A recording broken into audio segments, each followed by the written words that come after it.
We are rolling. We are live. Welcome, everyone, to another Sunday night edition. Well, Sunday night for us here, Pacific time in the United States, but Monday afternoon as it is for a guest we have this week. Sue, I can see you. How are you doing all the way down under in Melbourne?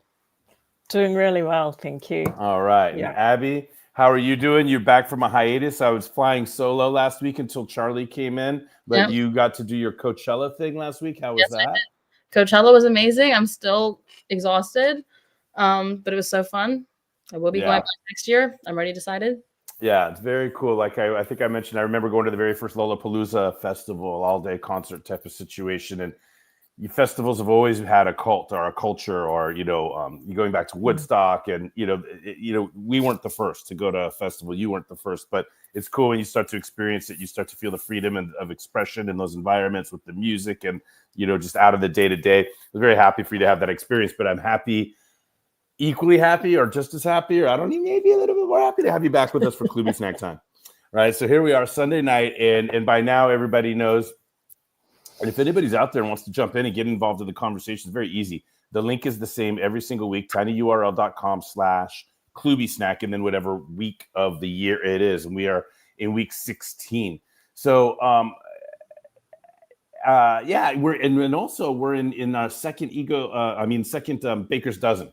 So what we're doing is 4 Baker's Dozens, 13 times 4 is 52. That'll take us through the year. We finished the loving flavored Baker's Dozen. So I'm tempted to do a review of those, but I'm not going to. I mean, I think it would take too long. I think we want to go ahead and get into it tonight. So where we're at is we're in the ego flavored section, and I will review the snacks that we covered in the ego flavored section. So starting with number 14, surrender is not the same thing as defeat. And it's kind of the original that originally went with number 13. So I am going to go back to loving flavor just for a second and share with everybody that loving flavored snack number 13 was vulnerable is not the same thing as threatened. And I used to have them paired.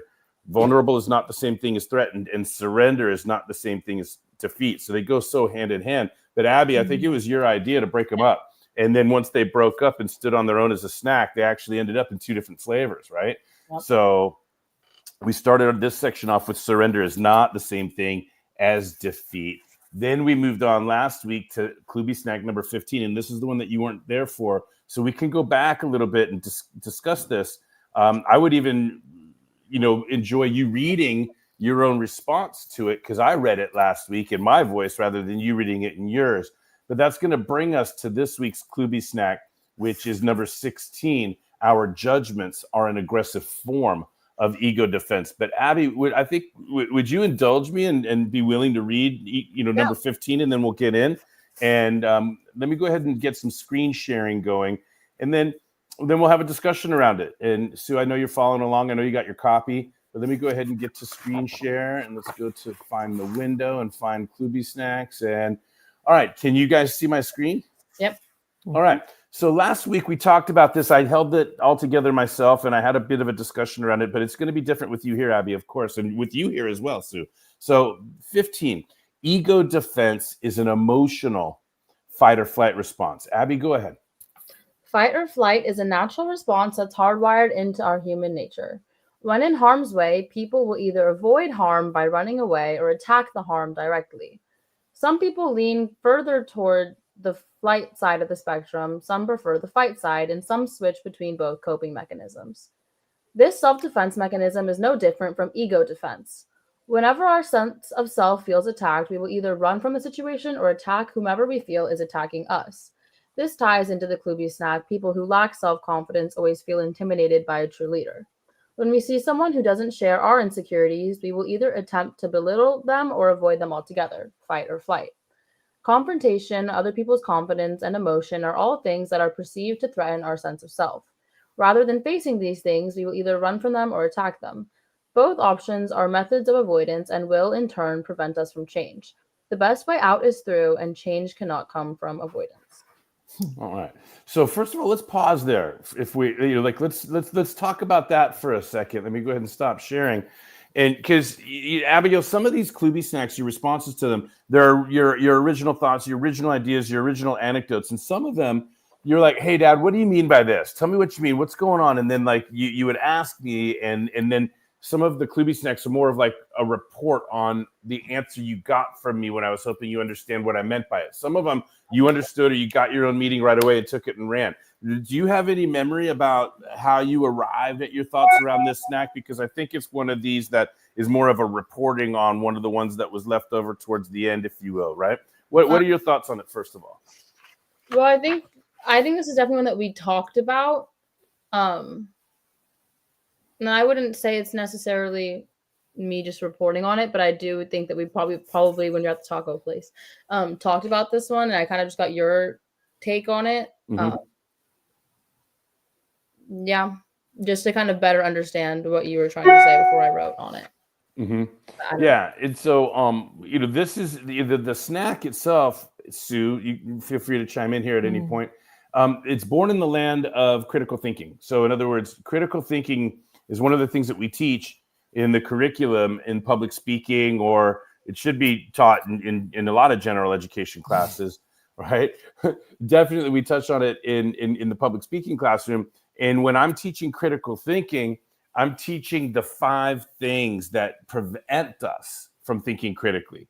And 4 of them, 3 of them are just a form of the 4th, ego defense. Ego defense is like an umbrella term for what prevents critical thinking, right? So when we understand ego defense to be emotional fight or flight response. So this is and Sue, I think you were in Anaheim when I talked about this on the stage in front of 4 figures worth of people, when I talked about ethnocentrism at the end and the barriers to critical thinking and fight or flight. I gave the example of walking face first into a spider web. Do you remember it? Yes. Right. So it's like, Yes. they basically, if you walk face first into a spider web, you're not going to stop and go, what should I do? How should I protect myself here? You're just going to start like swatting your own face and flying about all over the place. Yeah, because you were automatically hardwired to protect ourselves.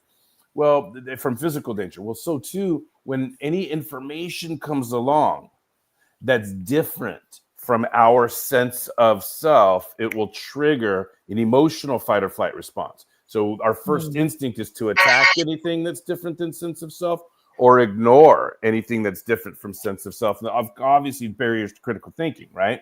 But ego defense, that's what we established last week. So that was tip number 15. And I invite either of you to say anything else that you'd want to say about this KloobySnack before we move into number 16 for this week. Yeah, I think just briefly, I appreciate over more recent years building an awareness of this and understanding how for decades I would have either chosen a fight or flight response, depending on the situation, but that wasn't the best option.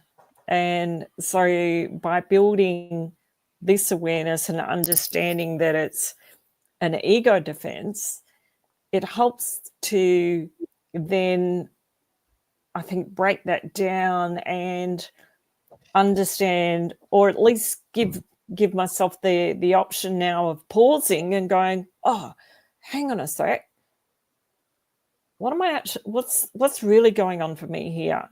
And it might be it might be seconds, but it's enough to change what my response might be, and I can respond far more powerfully instead of this automatic fight or flight position.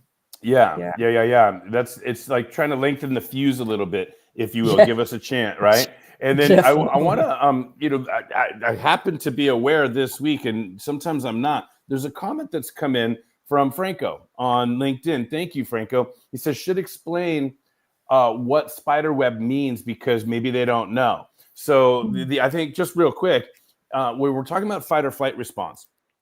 We're talking about the automatic response to any perception of physical danger. So I use spider web as the example just because I don't like spiders, and I think it's really I can do a funny bit on my feed about what happens when we walk into a spider web. It's one of my favorite things to do, by the way.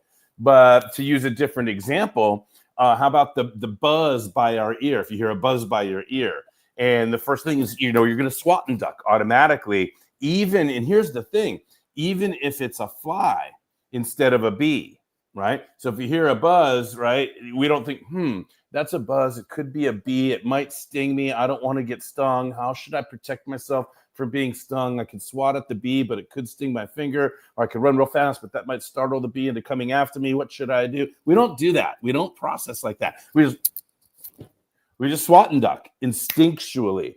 So what I'm saying using the spider web is the same thing I'm trying to suggest using the buzz by our ear or anything that triggers our automatic response to a perceived threat, even if it's not a threat at all. This is what we want to focus on when we're in communication, when we're in relationships, when we're checking our ego at the door, in professional environments, when we're trying to get along with our daughters, or whatever the case may be. Because sometimes information comes along and it's different than our sense of self, and we're going to be automatically triggered to automatically attack what we hear or ignore what we hear. And so this is what I was meaning. Franco, thank you for the opportunity. If you're still watching us out there, and feel free to come on in to the StreamYard and join us in conversation. Let me put that link back up. If anybody wants to come on in to the StreamYard studio and get into the conversation, please do. So having said that, anything else either from you, Sue, or you, Abigail, before we go into this week's? Because now I think it's important to say, hey, what is ego defense? It's emotional fight or flight, meaning we automatically attack or automatically ignore non-threats. The same way we swat at or duck from a fly instead of a bee, because we're hardwired to protect ourselves. So we want to lengthen the fuse and bring good questions into our mind. What is meant here? Tell me more. How else could it be? What led you to feel this way? What other possibilities exist? And stay curious rather than judgmental, which is where we're headed for this week's KloobySnack. But any other words or thoughts from you, Sue, or you, Abby, before we get into tonight's KloobySnack? No, nothing more on that one. Okay, so we understand what ego defense is, right? We got that. So here we go. This is going to be fun. Drum roll, please. KloobySnack number 16. And I'll go back to sharing so that we can get a little visual on this. Is right in front of us. KloobySnack number 16. Our judgments are an aggressive form of ego defense. Abby, take it away. growing up, it's been drilled into our minds that mean people are truly insecure. Mean comments stem from jealousy and insecurity, and because of that, we've been taught not to take everything to heart. Putting people down is a common way individuals cope with their insecurities instead of much more complex, abstract, and ineffective methods such as therapy. I always told myself that jealous people are just insecure, but I never applied that mindset to myself. I wouldn't necessarily call myself judgy, and I've always preferred the term observational. But regardless of what label I put on it, I do make judgments about other people. All of these judgments are made to subconsciously make myself feel better about my own insecurities. By focusing on other people's flaws, you allow yourself to ignore your own. That's it. There it is. How powerful is that? So, Sue, do you see what I'm highlighting right here? And I think, join me in applauding my daughter's cuteness, like super, super, super cute. I love this right here. I wouldn't necessarily call myself judgy. I've always preferred the term observational. Okay. But take it one step further, Abigail, which you've wonderfully been able to do, and really get honest, right? Really get honest, because that's how you grow, and that's how you're able to reduce. I mean, you've shared stories with us, Abigail, earlier in the year where you're absolutely able to trade judgy for curious, or closed for open-minded, or ego defensive versus ego expansive, right? The growth mindset. I'm like super proud when I hear stories like that. But let's start with you, Sue. What do you have to say about our judgments are an aggressive form of ego defense? And then we'll come back to Abby. There's two things that come to mind for me. For so many years growing up, I think I felt that when someone was making a comment or a judgment against me, I always, and I would say always, to be honest, took it personally, never understood that it might be a reflection of them and their insecurity. And I think that too then ties almost back to the tip before, because I would then go into this fight or flight response. because I was taking it personally. And it's just, I guess, as I've matured and come to understand that there is a little bit of a, there's a two-way thing. There's what they're portraying in their behavior is more a reflection of them as opposed to me, but also understanding that when I do start judging them, okay, hang on a sec, what's going on with me here? Yeah, right. Do I need to do a little bit of self-reflection? And the truth is that there's probably sprinkles of all of it. And we're going to get to it later on. I think in the book, everything is multi-determined. But isn't it like what I like about what you're saying right here, Sue, is that the almost like the comedic, like the humorous understanding. There's like, who's on first, right? Yeah. Wait, did you just judge me? And am I judging you for judging me? And now it's a loop. Right. Exactly. It can be, but I still want to be the person that's staying curious. I have a little story to share as well. But Abby, what do you got?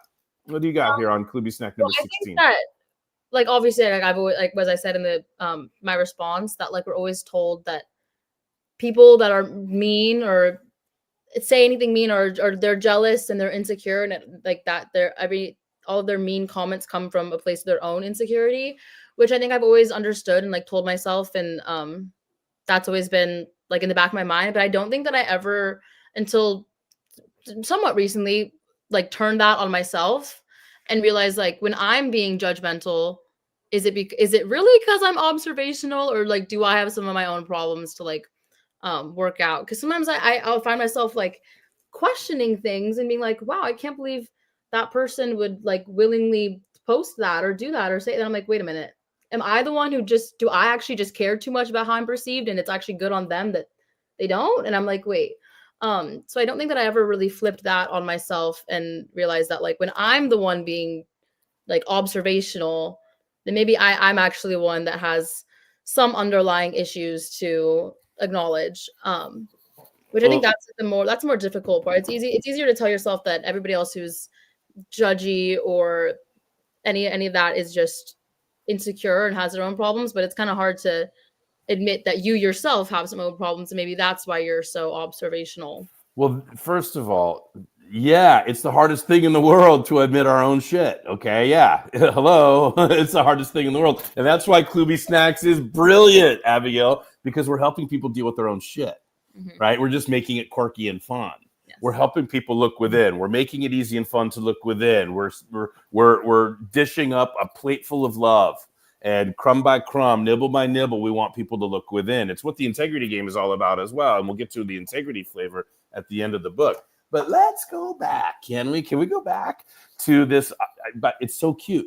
Observational. Well, let me bring it. I think I'm going to quote like the numbers are staggering. Are you ready? I think it was I think the movie that I saw this in was What the Bleep Do We Know, by the way. Plug out there for the movie What the Bleep Do We Know. And it's a bunch of quantum physicists that are really expanding our mind about how do we know what we know and everything, right? So Dr. Joe Dispenza is in there and some other famous people. Right?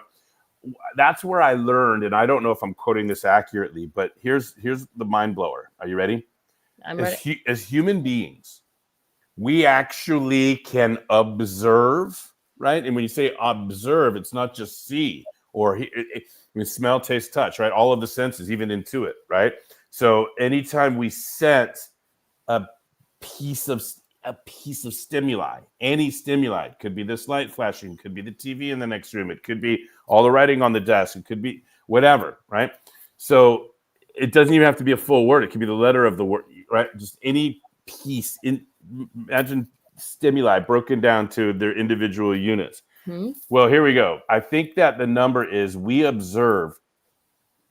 I think the number, I don't know if it's staggering. It's something like 6 million, maybe even billion individual pieces of stimuli, like per minute or second or something like that. Okay. Like it's a staggering number. Like I almost want to say in any given second, there's about 6 billion individual pieces of stimuli that we actually observe. that we take in. Like I can feel my butt on the seat right now, for example. I can feel my toe. But the thing is, while we're observing, we're not attending to what we observe. In other words, there is a connection, there is a stimuli, there is an input to our senses, but because of fight or flight and because of processing and because, right, pleasure and pain, we actually, our brains only process about 2,000 of the 6 billion, right? And then processing, do I decide what this means? Do I attend to it? Do I remember it? Do I respond to it? Do I interpret it as pleasure or pain, right? And this is like per second or per minute. Like the numbers are staggering. So why do I say that, Abby? Because like basically imagine of all the 6 billion things per second that you could observe and attend to, isn't it funny the ones that kind of pop out? Isn't it funny like the ones that we notice? In other words, you're observing a lot more than these things about other people that provoke a judgment. What I'm trying to get at is the reason that we observe what we observe is because it's familiar to us. And the reason that it's familiar to us is because we do it too. Instead of looking, right? So there's a line in a Pearl Jam song, right? If you hate something, don't you do it too, right? And so then there's psychological literature called projecting, where there are things about ourselves that we know we don't like, or there are things about ourselves that we just know to be true. And then all of a sudden, when we see it in somebody else, it provokes a judgment rather than looking within for a repair or a growth or, a remedy or an acknowledgement, an apology, an ownership, a what have any of that. So that's a lot of feedback on this. But, when you talk about and focus on that word observational, the truth is we observe about 6 billion things per second. Of those, what do we really attend to, make meaning of, and respond to? Usually it's the stuff in other people that we haven't found a readiness to remedy inside ourselves. And so the fact that you're even talking about this at age 17 is like incredibly wonderful for a parent. Yeah. Sue, let me kick it over to you and see if you've got any feedback on those two pieces from Abby and I. There was a question that came to mind out of that for me in that, and Abigail, I'm interested in your response given the growth that, that since writing this and your experiences. I wonder if there's a little bit of a trap that we run the risk of judging ourselves then when we don't need to. And it's more being okay with I'm increasing my awareness, and that's where the growth is just being more conscious of what triggers us, or what it's more about building that awareness rather than coming back to being judgmental. I'm interested in your thoughts. Yeah, I mean, I think that there's obviously a difference between like shaming myself or like being upset at myself or like seeing any faults in me having insecurities, because that's not necessarily a problem. Like that's very natural. But I think that once it comes to like the projection and it's like that's where the issue lies. But I think that there's a difference in like obviously recognizing the issue, recognizing that, oh, I'm thinking this about somebody else because I actually think this about myself. I don't think that's necessarily harmful to myself to realize. I think that's important to recognize and acknowledge. I think that acknowledgement, but I think that once it gets to the point of like then further shaming myself or building on those insecurities, because it's not wrong to have those insecurities and it's not wrong to make these judgments, but I think that understanding where they come from and just having that awareness, because awareness is not necessarily harmful, but where you take it can things. No, I like that. Yeah. So interestingly enough, I thought I would share with you guys that last Monday I went to this is a little bit of a story, and so here's the deal. At the University Club on Mondays they do $1 oysters, okay? And so I decided, I'm in Provisors networking group, and I decided to do like an unofficial, not an official Provisors event, but hey, right, as I'm meeting different provisors, like, hey, dollar oysters. And it just becomes a thing. And if I just keep on talking about it, it becomes a very easy thing to invite people to and to gather around. So, you know, the structure of provisors meetings, first of all, every time you go to a meeting, whether it's your home group or you guested another meeting, you get paired up with 2 other people that you do what's called a troika. So after the meeting, now you got to get together with these 2 people and do a troika. So I got a couple troikas set up for dollar oysters later on at the end of the month, right? It's an easy thing to offer, but there are some people that have lists like go-karts, billiards, you know, miniature golf.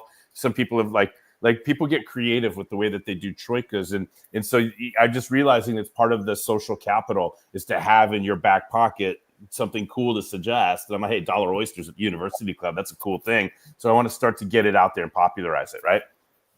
Well, in mid-March, I did dollar oysters and had a couple of people there. And I'm like, all right, well, I think I'm going to start to do this every mid-month. Just, hey, dollar oysters mid-month. So we did this one again. And so there's a couple provisors, but then one of the provisors invites a non-provisor, and then another provisor who I invited another provisor who I hadn't invited, but everybody's welcome, you know, provisors, etc. Right. So the stage is set, right? And I'm not going to mention names or anything like that. It's not important. But the deal is one of the provisors that brought another non-provisor. I'm interacting with this guy and we're getting along, and there's dollar oysters and there's drinks, but I'm at the University Club. It's my club. I'm totally at home there. I know a lot of the people at the other tables. I know the culture of the club. I know where we were sitting at the surfboard table. You know that club, right? The big surfboard table. And so, you know, like I felt at home. I felt on my turf. I've been a member. I'm newer to provisors, but I've been a member of the University Club for 14 years. Okay.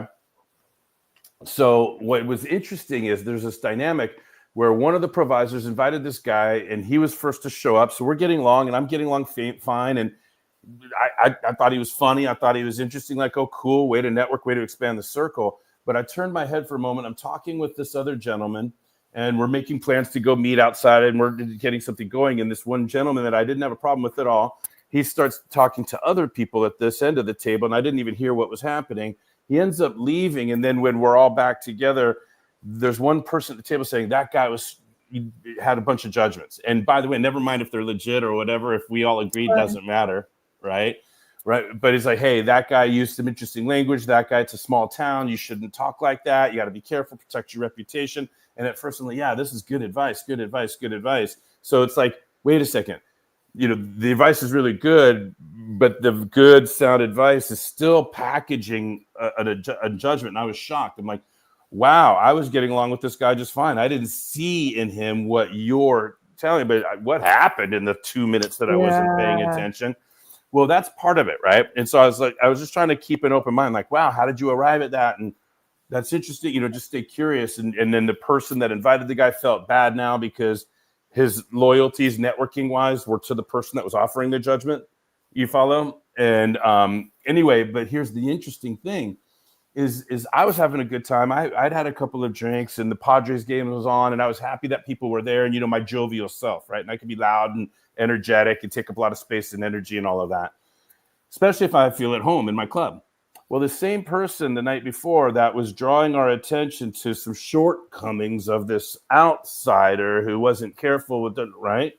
And he was packaging it like I'm like a mentor. Like, hey, be careful, protect your reputation. Hey, that's a no-no, right? And it's like, oh, cool. Well, the next day, I get a phone call from the same guy. And it's like, hey, give me a call back. And I was like, I couldn't wait to call him back. Like, oh, cool. I get some mentoring now. Or, you know, maybe he wants to refer somebody to me. Or maybe he wants to learn more about my business. And we want to get to know each other better. And I call him back and he says, hey, can I give you some advice? Yep. And right there, I was like, right, ego defense, emotional fight or flight. So right there, I was like, no, you cannot. But I stopped myself, right? And I said, yes, of course. And I just played. I actually had to. I was fighting off ego defense. And like, so he's like, hey, I just want to let you know your behavior last night. How did you think it went? And he had some, like, I thought you were, you know, loud or self-deprecating, or it came off as needy. He was saying these things to me. And I was just like, wow, thank you. And I didn't want to, like, I was instead, in the moment, I'm like, well, what did I say? And what did you? And I had to fight the instinct to get details and to go further, right? So I was consciously using the thing, hand in the sand, right? So hand in the sand, Abby, like when you're at the beach and hand in the sand, you're digging for shells or neat rocks or whatever. You let what you don't want fall through your fingers and you hang on to what you do, right? But had I given into ego defense, saying like, what do you mean? And what did I say? And taking it too personally, like you were talking about before, I was like, no, this is an opportunity for me to grow. This is somebody that I do look up to and want to have a good relationship with. And if he's taking the time to call me, and he said, look, I like you and I want you to do well. And I've seen you in other environments, but the Jeff I saw last night, that doesn't do you any good. And I'm like, I got to take this in. I got to really appreciate what he's saying. And then, of course, is it out of ego defense that now in 24 hours, he was judgmental of the guy last night at the event, and now he's judgmental of me too? And is he really, like, who's he being? Yeah. Right? Is he really being the guy that just wants to help everybody else protect their reputation, or what's going on? Like, what he didn't have anything. Is he protecting himself? Is he protecting himself? And I don't know if there's a right or wrong there. I don't have an answer to that, but I'm still thinking like, in the middle of the day to think about me, like, I don't know what else he has on his plate or an agenda. He must really like me and must really want me to do well and must really want to be the guy that helps me save my career or whatever. I'm being joking now, right? Yeah. Right. Or he must have, a kind of, superior itch that he needs to scratch and he needs to establish himself. Or maybe it's a combination, or maybe he's been loud like that in certain situations and he saw me do it. Or maybe he's been selling himself short in certain situations and he sees it in me. Or I don't know, but I was enamored, Sue, when you brought it up earlier, it's like the loop. The loop, like here I was doing my best not to be ego defensive, to be really receive. And I remember saying to him, I'm like, wow, thank you very much. I have no arguments. I was conscious, like I'm not gonna like I'm just smile and nod, just thank you. Yeah. And that's it. Yeah. And I wanted to know, well, what did you mean? And what specifically did I say? And do you have any instance? But I know that would have taken me down a defensive route. Right. And I just stopped and I just stayed grateful in growth mode. But after I got off and after we ended the conversation, I was like, isn't that interesting? Now, within 24 hours, two things, it's a pattern now where he was, protecting somebody else's networking by judging the guy who left, and then protecting me by going out of his way to call me and tell me. And now he's established himself as the judge, the judge of professional networking. And the advice may be sound, the advice may be solid. And who would argue with protect your reputation, small town? People need to know, like, and trust. You got to be serious. If people are going to refer business to you, they need to know that you can be serious with their matters. And all of that's true, right?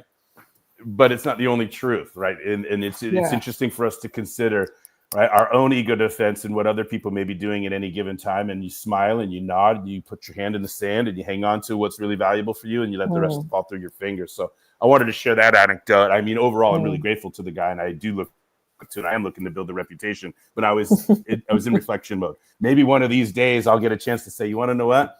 That's the third time this month that I've heard you openly judge somebody else in the name of protecting their networking strategies. So who are you being right now?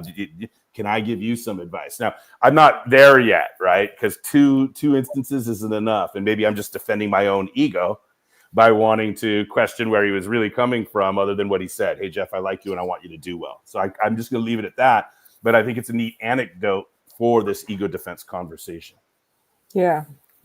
And we say, I think in that too, we don't want to lose who we are. We don't want to lose the essence of our individuality either just to fit the mold of somebody else. Well, here we are. Last call. What do you say? I think this is a good note for last call. We're 34 minutes in. Last call. If there's anything else to say, we're knee deep into ego flavored now, Abby. Isn't that crazy? Welcome back to the weekly rhythm. We're 3 snacks into this baker's dozen. I can't wait to see where we go from here. But it was nice to establish surrender is not the same thing as defeat. It was nice to establish that ego defense is emotional fight or flight. And now we're going a little bit deeper and making sure that we are aware of our judgments. And really, if we understand them as aggressive forms of ego defense, we can maybe replace curiosity, replace judgment with curiosity. Before I decide what you are, let me ask you some questions, or let me put myself in a position to observe more things, right? Etc. Last call. What do you guys got? Yeah, it's just fun to be with you. Yeah, likewise. Yeah, it's good. Good. And it's good to see you. It's a healthy conversation. It's kind of cool to review the last week's snack, and I feel that you're back on track, Abby. Do you have anything else to add, Abby, before we dismiss for tonight? Nope. All right. Well, I don't have any previews. I don't have anything to sell anybody, but I think in the future I should say, hey, if you like this, then go to the website and go buy KloobySnacks on Amazon.com, or, hey, get involved in our 2 complimentary coaching sessions, or go check out theintegritygame.com. Like, go do all of that stuff. But right now, Abby, tonight I'm just happy I'm happy you're back in rhythm with us, and that you survived the festival safely in the desert out there. And and like I said earlier, the opportunity to go over these lessons with you, to see your self-reflexivity emerge, your ability to look within, your ability to hold yourself accountable, your tolerance for other people, your curiosity for other people, to be able to watch this on a week-to-week basis is really special. We knew we had something, but it's wonderful. So thank you, Abby. Yep. Anything else from anyone? Nope. All good. Okay. All right. And for anybody out there online that took the time to write in or watch or comment, or anybody that's watching a recording in the future, thank you. Let us know. We're easy to get a hold of if you have questions or comments or anything that you want read or discussed or noted during our session. Sometimes people don't like to be on camera, but they want their thoughts entertained or addressed. So we're easy to get a hold of. We're going to be coming out in a couple of weeks with like a KloobySnacks blog, which will make it easier for a lot of people to interact in and around KloobySnacks. That's the vision that we have coming up. I could preview that, but I'm going to do that next week. We've got like an outline of what the online blog will look like on the Integrity Game website, KloobySnacks. So we're cooking, Abby. We're cooking. Yep. All right, everyone. Have a great week, Well and done. we'll see you next week. Thank you. All right. Bye. Bye.